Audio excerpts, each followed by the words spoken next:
people live in a state of absolute poverty. 35,000 children die each day because they are born to poor parents. Each year, 24,000 people are killed and maimed by landmines. And when you hear the information which telling you that the world is wired and getting smaller, remember, many people in the world have never made a phone call. We live in a world where they say we communicate more, but the world stayed silent when the slave trade was making money. The world stayed silent when the Nazis started to kill trade unionists, people with disabilities, homosexuals, left-handed people and Jews. And now, in the age of the global village and mass communications, the world is staying silent as the Palestinians are being annihilated.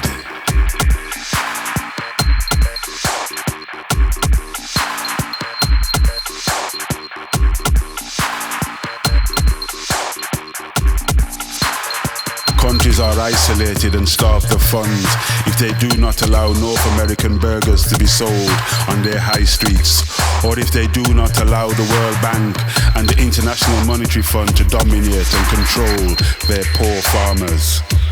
We live in a world where over 1 million children each year die as a result of diarrhea.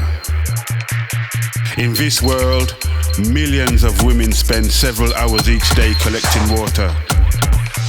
Of the 774 million illiterate adults in the world, 2/3 of them are women. More than 60 million girls in our world are forced into marriage before the age of 18. And each year in this world, 358,000 women die from pregnancy or in childbirth. And in this world, more than 100 million women are simply missing.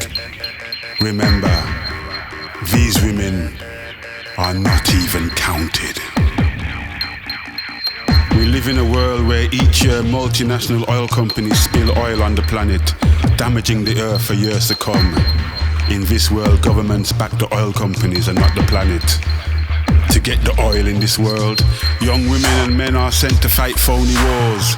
The young people that are lucky enough to make it home are left to suffer physical and mental damage for the rest of their lives.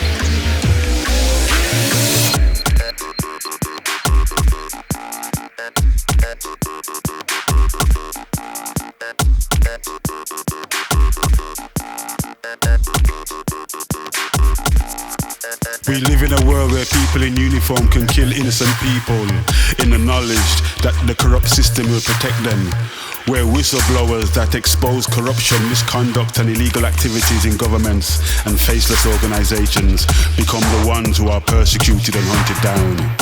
We live in a world where those that expose violations of the law are violated by the law.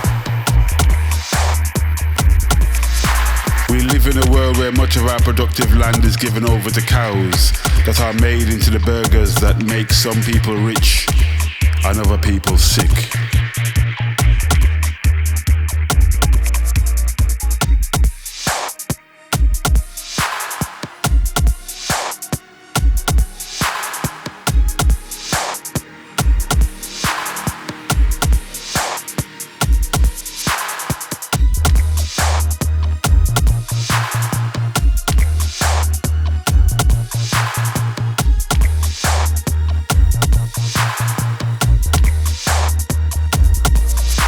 We live in a world where some great creative minds tell you that what they strive for is to receive an award from the establishment.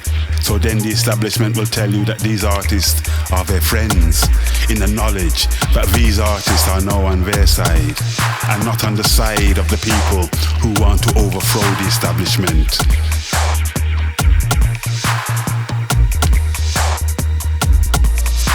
We live in a world where our so-called religious leaders are inciting wars, accumulating great wealth off the backs of their congregations, misusing their power and raping children. We live in a world where money is power and power is money.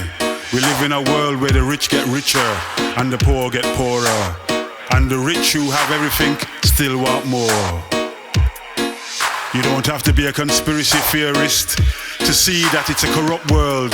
You don't have to be a rocket scientist to understand that women have not gained liberation because there are a few women in the boardrooms of man-made empires. This world is designed to serve the interest of evil men. But we shall overcome. We shall overcome the greed and the short-sightedness. We shall overcome the selfishness. Because we care. And we don't fear. Yes, sister. We care. We care. We care. We care. But we don't fear. We care. We care. We care. But we don't fear. We care. We care. We care. But we don't fear.